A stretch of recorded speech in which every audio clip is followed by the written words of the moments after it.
Okay, why do people hate Ball? I'm sure everyone could give me a big response on this why, but it's mostly a lot of emotional frustration and awful experience with the character that causes this hatred.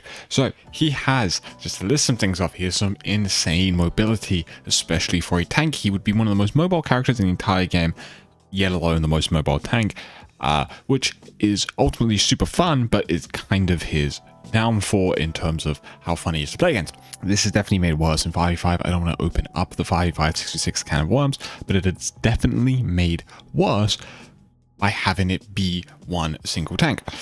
He is one of the least interactive heroes in the entire game. It really feels like you have no choice on whether or not Ball is going to slam you, hit you, shoot you, or live and engage with his 1000 health, right? He will roll in, slam, he'll pop shields, and if he hits, if he's near like 3 enemies with shields, he literally gets up to 1000 health, and then he just rolls away. It feels very hard to do anything about that unless you have lots of hard CC. And of course, as soon as he gets the adaptive barrier perk, he is now got he's got a Zarya bubble essentially on him. So he's able to do huge AoE damage while taking almost no damage himself. And once he has a perk, he can't even be stunned out of it. Now, Ball is not overpowered. So that's one of the odd things. I say all this, but he is not overpowered. He is not a broken character. He just has a lot of these things in his kit, right? He creates that feeling that you can't really interact with him, but that does not necessarily mean he is overpowered or unbeatable. He is just slippery, disruptive, he requires a low amount of commitment, and he's quite hard to punish, seemingly at least, right? He's one of those characters as well, when played really well, it feels less like the Ball's playing well, and more like you can't do anything into a Ball. But if a Ball does in, you do notice it. That's sort of the bulk of what makes him really, really frustrating. It just is that uninteractiveness, huge HP, huge armor, huge mobility, loads of damage. But all of this is a necessary evil because of the solo tank problem. Again, I don't want to get too much into 5v5 66, but this is definitely one of the main things that has caused Ball to end up like this. High health plus mobility plus damage feels overloaded. It does. It's overloaded. But he actually needs these things. He needs these things really badly. He needs all three. As a solo tank, he needs to survive his engages, and he has to be threatening enough to actually demand attention. If he slammed you and it did no damage, and then he shot you and it did no damage, if he slammed you and it did no damage, and then he shot you and it did no damage, you would just ignore him because he wouldn't do anything. But also, if he's going to have this mobility and slam into you and need to really get up in your face, you better have the armor and the shields to live this engage. So what do you even really do with that? I don't know, right? He's a very overloaded kit, but solo tank Overwatch really does force him to be overloaded. Now, I don't play much 66, let alone tank in 66, right? So I don't really know how Ball feels to play or play against in 66. So obviously the people that play that game mode go crazy. Maybe he feels a lot better, a lot worse, who knows? The problem is that a lot of the tanks now have to function as multiple things all at once, and these characters were never designed to be like that, and Overwatch doesn't really allow for heroes to be designed like that. The heroes are usually not one-dimensional, but they fit into nice little gaps in what they do and what they bring. But tanks need to be able to bring, sustain, damage, engage potential, speed, whatever, and Ball is one of those characters that now has all of it on a huge form of mobility, right? This is kind of tension in the design, right? This is tension in the design. You've got two things pulling in different ways, and it sort of creates a really uncomfortable experience for a lot of players, because even the Ball player can struggle sometimes because of all these things. Now, why does a character like Winston, in my opinion, work better? Now, again, he's still subject to a lot of the 5v5 issues, but I have a whole thing going over why I think Winston is the best tank in the game right now, design-wise. But yeah, this is a important comparison because it helps separate what I mean by how a tank can work and why a tank can't work as well. Because I think Winston feels a lot fair. I think a lot of people would agree that Winston feels very fair to go against. It feels like there's a lot more counterplay, and it feels a lot more like the Winston is more skilled when he diffs you, even if that's not the case. Winston's also very mobile, right, with his jump. but it does have a clear trade-off in the fact that it's a cooldown and it's a very telegraphed leap, whereas Ball can really has full control and can swing a certain amount at one time, swing some the next time, can grapple up, can, you know, retract the thing. Lots of weird stuff like that. He doesn't even have to slam every time. He can just roll past you and keep going. But Winston's far more telegraphed and has to be far more careful with that mobility. Bubble is also more skill expressive. Bubble has to be, it's a form of sustain. It's not shields, right? You don't just get shields, but Bubble can really, really keep you alive, keep your whole team alive. But you have to be able to use the bubble, time the bubble well, place it well, and it has a big cooldown, right? A really huge cooldown. You know, so you kind of have to be a lot smarter with Bubble, and you can just blow the bubble up and then blow up Winston. His damage is also intentionally low.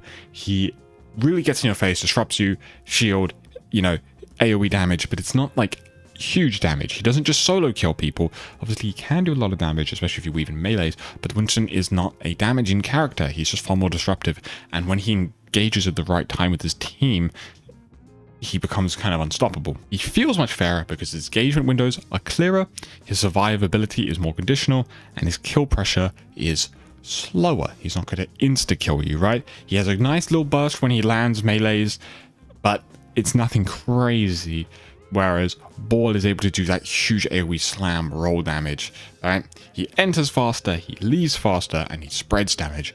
Creates a lot of chaos instead of just disrupting and pressuring. So Ball tends to feel a lot less interactive than Winston does. Now, the unfortunate tragedy here with a design like Wrecking Ball is that you can't get rid of his movement, right? It is such a unique piece of movement in any video game ever. Like, I genuinely believe Wrecking Ball is one of the best sets of movement in any game. It's the entire reason people play Ball. It's the identity of the character, is the fact he is a wrecking ball, quite literally. But the movement is also what creates a lot of this frustration. I know I mentioned stuff like the shields, or I mentioned stuff like the slam, but the actual mobility and the fact that he's able to get there so quick and be everywhere and roll away is sort of some of that frustration, but there's also the fun. And he also needs the health, because otherwise he won't survive all these engages, but he also needs damage so that his engages actually do anything, because you don't have another tank to follow up and help you, right? You don't have a tank that can take some of that sustain for you, and you don't have a tank that can follow up on your attacks with you. You have to do it all by yourself.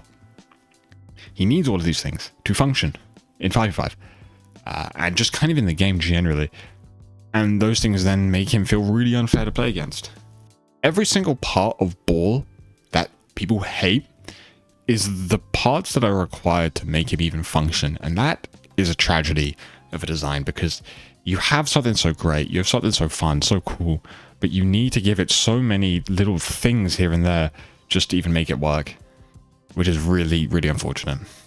Just before I wrap up, I wanted to shove in another thing. I think you could also mention his ult. He has one of the best ults in the game. I just wanted to put that out there. Probably the best tank ult. I think mines are incredible. Mines have the massive zoning potential with a ton of damage. Like, single bombs just basically take you out the fight, and then it boops you into the next one. And he can also throw you into them. And if you use them really high up, it spreads out so much. And then you slam people, and then they pop. And then, you know what I mean? It's very, very, very, very, very strong ult, which kind of reinforces that overloaded nature of the character. Now, can Ball even be fixed? You know, I give all these things why people hate him, you know, design flaws, tragedies, but can he even really be fixed? And I honestly don't know how you would. And that's not me trying to just give up. I thought about this for a while, but it's very difficult to avoid, of course, just saying, oh, bring back 66, give him an off tank, right? Give him a main tank, whatever. He's just in a really brutal design position. The only weirdly logical step I could do, and I don't even advocate for this, and I'm not going to think past the service level of this, would be to make him a DPS. Like, you know what I mean? Like a smaller ball, less grapple range, less shield, you know, stuff like that. Just because he functions a lot closer to a character like Genji or Tracer, or even Vendetta, than he does an actual traditional tank. But that's kind of the fun of him, is the fact that he is in a traditional tank, and that's kind of some of the lure and the greatness about him. So I don't think that's necessarily the best direction to go. It's highly theoretical, but he just does perform like a hyper-mobile DPS. So, you know, it could be a weird way a weird way to go with him. But otherwise, I really don't know what you do. He requires so many things to function and do the job that he needs to do. He's also such a fun character. Like, I know he's not got the highest pick rate, but I'm telling you, the people that do play him love him. I think he's such a cool tank. I'm not much of a tank guy, but I really like Winston and Ball. And there's just something about the mobility that is so satisfying and is so fun.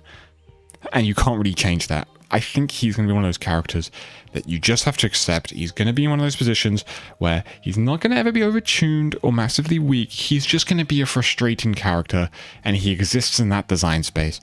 Frustrating, but fun to play. But he's not great game breaking. And that's unfortunately the way a lot of characters have to fall.